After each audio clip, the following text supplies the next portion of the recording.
Luxurious. இது நம்ம family.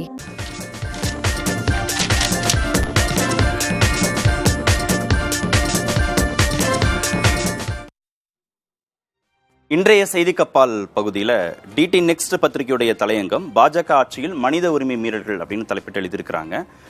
கண்டுகொள்ளப்படாத மனித உரிமை அறிக்கைகள், அதாவது தேர்தல் காலத்தில் 2 மனித உரிமைகள் தொடர்பான அறிக்கைகள் அமெரிக்காவிலிருந்து வெளியாயிருக்கு. இந்தியா தொடர்பாக அந்த 2 அறிக்கைகளும் அதிகமாக கண்டுகொள்ளப்படலை அப்படின்னு தலையங்கம் சுட்டிக்காட்டுது.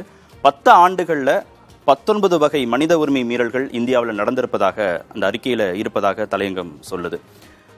பத்திரிகையாளர் சித்திக் காப்பான் கைது, பீமா கோரேகான் வழக்கு தொடர்பாக கைது செய்யப்பட்டது, எழுத்தாளர் கௌரி லங்கேஷ் கொலை தொடர்பான விசாரணை, இந்த மாதிரி 19 வகையான மனித உரிமை மீறல்கள் நடந்திருக்கு. அதில் போதிய அளவு விசாரணைகள் முன்னேற்றம் அடையலை அப்படின்னு அவங்க சுட்டிக்காட்டியிருக்கிறாங்க.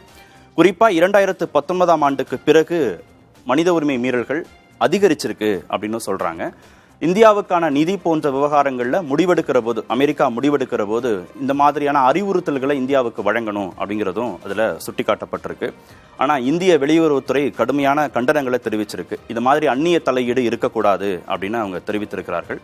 ஆனால் தலையங்கம் என்ன சொல்லுது அப்படின்னா, இந்த மாதிரி அறிக்கைகளை புறம் தள்ளலாம், ஆனால் நம்ம பெரிய விலை கொடுக்க நேரிடும், இந்தியாவுடைய சர்வதேச பிம்பம் பாதிக்கப்படும், வன்முறைகள் அதிகரிக்கக்கூடிய சூழல்ல முதலீடுகள்லாம் இந்தியாவுக்கு வராமல் போயிடும் அப்படின்னு தலையங்கம் எச்சரிக்குது. அதே மாதிரி மேற்கத்திய நாடுகளுடனான உறவுகளும் பாதிக்கப்படலாம் அப்படிங்கும் தலையங்கம் சுட்டிக்காட்டுது.